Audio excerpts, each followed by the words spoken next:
બોલાવ્યો ત્યારે કેમ ના આવ્યો રે ભજન કરવા મેં બોલા ત્યારે કેમ ના આવ્યો રે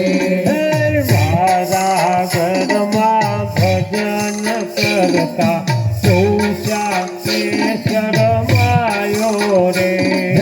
મારા ઘરમાં ભજન કરતા તું શાને શરમાયો રે